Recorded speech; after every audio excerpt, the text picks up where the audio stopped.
कूच वहां पर होने वाला है, वो तमाम खबरें आपको दिखाएंगे। लेकिन उससे पहले एक बड़ी खबर आपको बता दें, समाजवादी पार्टी नेता अखिलेश यादव कोरोना पॉजिटिव हो गए हैं। अब से कुछ देर पहले उन्होंने बाकायदा ट्वीट किया जिसमें उन्होंने अपने संक्रमित होने की बात की। लगभग 21 मिनट पहले खुद अखिलेश यादव ने ट्वीट किया जिसमें उन्होंने कहा कि अभी अभी मेरी कोरोना टेस्ट की रिपोर्ट पॉजिटिव आई है। मैंने अपने आप को सबसे अलग कर लिया है और घर पर ही उपचार शुरू हो गया है।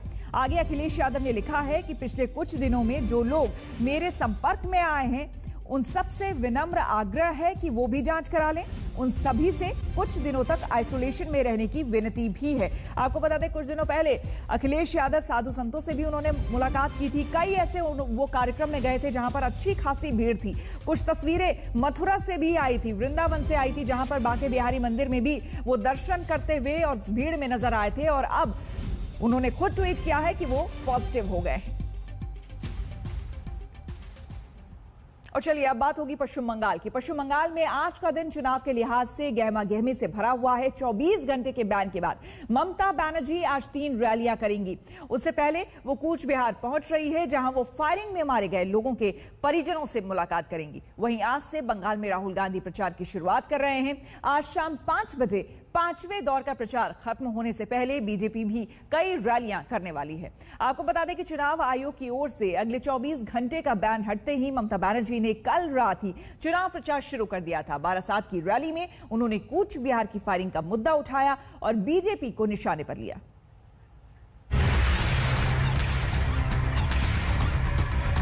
সিআরপিএফ যদি গন্ডগোল করে আমি আপনাদের মেয়েদের বলে দিচ্ছি আপনারা ওদের ঘেরাও করে রাখবেন একদল। With my folded hands, I will request them, please don't listen only to BJP, listen to all.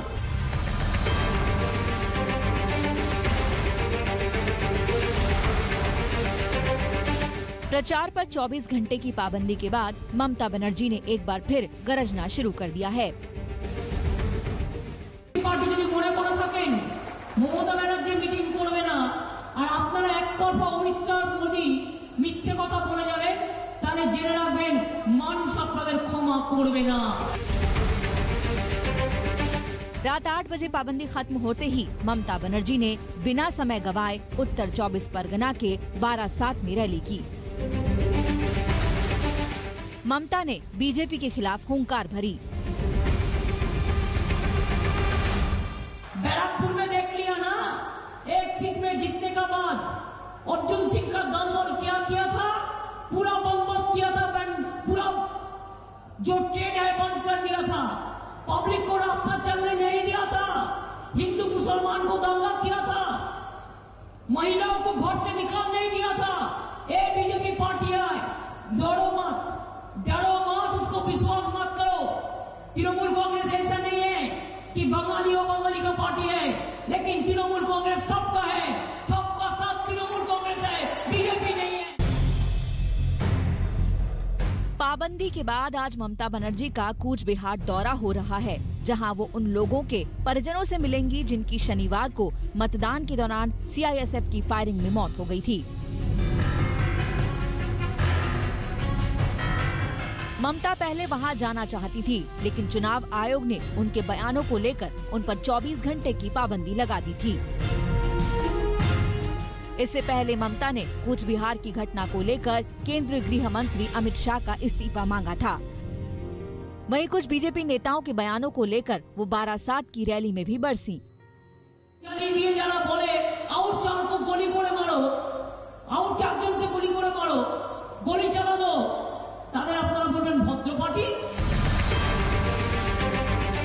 एक बार फिर वो इस घटना को अपनी रैलियों में उठा सकती हैं। कूच बिहार के दौरे के बाद ममता 3 जनसभाएं करेंगी। पहली 2 जनसभाएं जलपाईगुड़ी और दार्जिलिंग में होगी। उसके बाद वो दक्षिण बंगाल लौट जाएंगी, जहां नदिया जिले में उनकी तीसरी रैली होगी। पश्चिम बंगाल में 17 अप्रैल को 5वें दौर का मतदान होगा, जब 45 सीटों पर वोट डाले जाएंगे।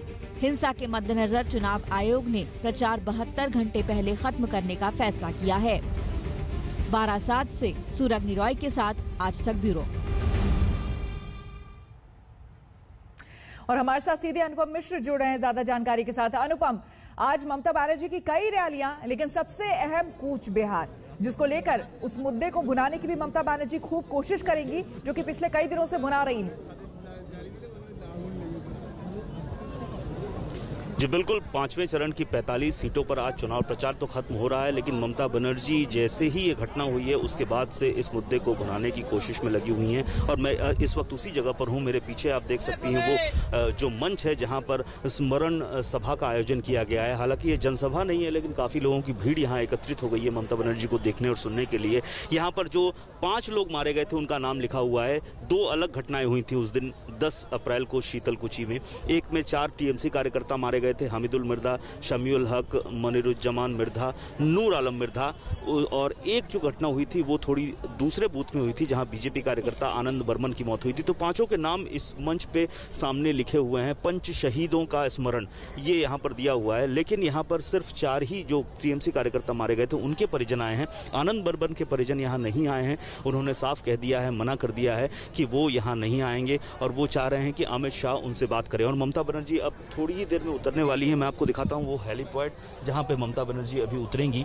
ये बगल में ही, मंच के बिल्कुल बगल में हेलीपैड बनाया गया है। चूँकि वो व्हील चेयर पर चुनाव प्रचार कर रही हैं या जहाँ भी जा रही हैं, तो यहाँ पर वो हेलीकॉप्टर से उतरेंगी। उतरने के बाद ये सीधे मंच पे आएंगी और जो परिजन हैं उनसे मुलाकात करेगी। चूँकि ये कार्यक्रम छोटा है, ममता बनर्जी का समय 10 बजे का था, लेकिन थोड़ा डिले हो गया है और यहाँ से उनको फिर 3 और जनसभाएं करने जाना है, जलपाईगुड़ी, दार्जिलिंग और नदिया।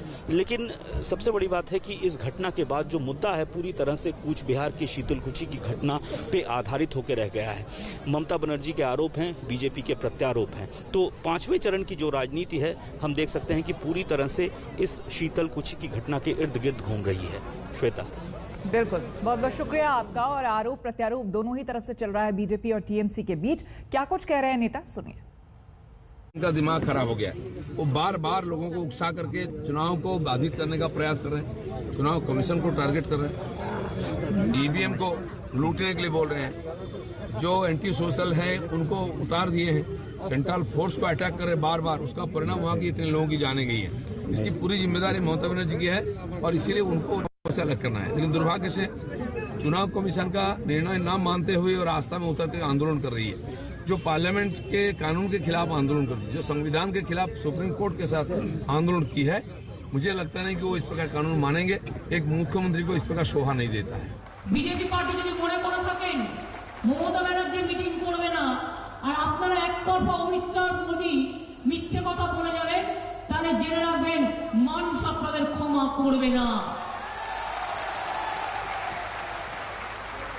আর আমি এখনো বলবো ভোট ভাগ করার চেষ্টা করবেন না, ঐক্যবদ্ধভাবে তৃণমূল কংগ্রেসকে জোড়াফুলকে ভোট দিন। কি করল সল্টলেকের মানুষ, বয়োজ্যেষ্ঠ প্রবীণ মানুষেরা আমার, তাদের অনেকের ছেলে মেয়েরা বাইরে থাকেন। कटमनी आप ही के पास है, कोयले का पैसा आप ही के पास है, वहाँ रंगदारी टैक्स और तोलाबाजी का सब कुछ आप ही के पास है। फिर भी मैं कहता हूँ भारतीय जनता पार्टी अपार बहुमत से जीतेगी। आपका कोई इमोशनल कार्ड चलने वाला नहीं है। आप अच्छी पेंटर हैं। लोगों ने सोचा था कि दीदी को मुख्यमंत्री बनाएंगे, तो आप सबकी दीदी थी, हमारी भी दीदी थी, लेकिन आप तो सिर्फ बुआ बन गई, वो भी सिर्फ अभिषेक की बुआ। पूरे बंगाल की जनता आपको दीदी कहती थी, आप अभिषेक की बुआ बन गई। बीजेपी हर समय कहता है थाना जला दो, बीजेपी हर समय कहता है मार दो, बदल नहीं बदला लेंगे। बहुत बहुत शुक्रिया। तो इसके लिए ही तो आज ये सब हो रहा। क्यों?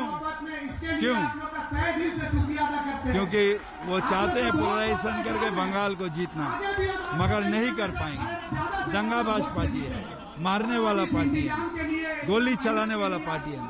इसका और एक लीडर बोलता है जो गोली चलाओ सीना में। तो ये सब तो कौन किया? ये बीजेपी किया। ममता बनर्जी को अवरोध देके कोई फायदा नहीं।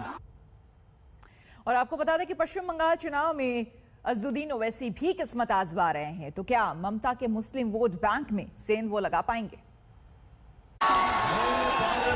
बीजेपी के 300 एमपी की आंखों में आंखें डालकर नरेंद्र मोदी की सरकार के सामने सीधा बने के कानून को फाड़ दिया गया।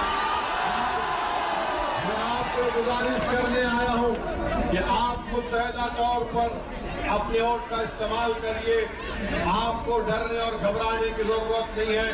मैं पहली मर्तबा आसनसोल को आया हूँ। इंशाअल्लाह ताला अल्लाह ने मेरी जिंदगी बाकी रखी तो बार बार आपके दरमियान में आऊंगा। डरने और घबराने की जरूरत नहीं है।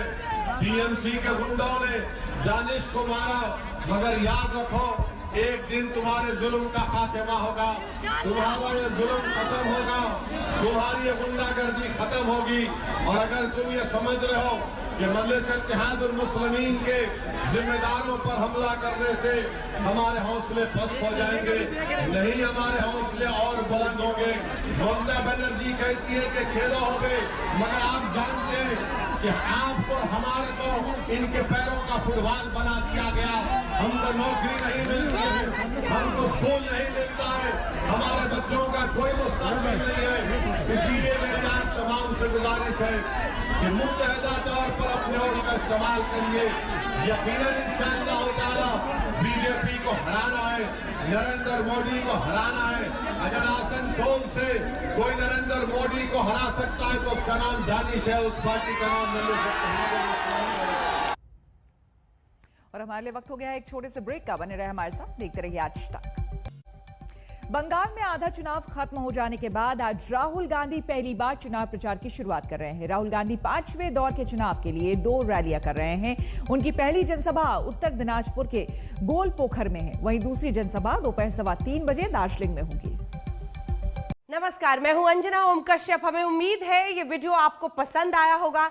लेटेस्ट खबरों के लिए यूं ही देखते रहिए आज तक, और इस वीडियो के पसंद आने पर लाइक, शेयर एंड सब्सक्राइब करना ना भूलें।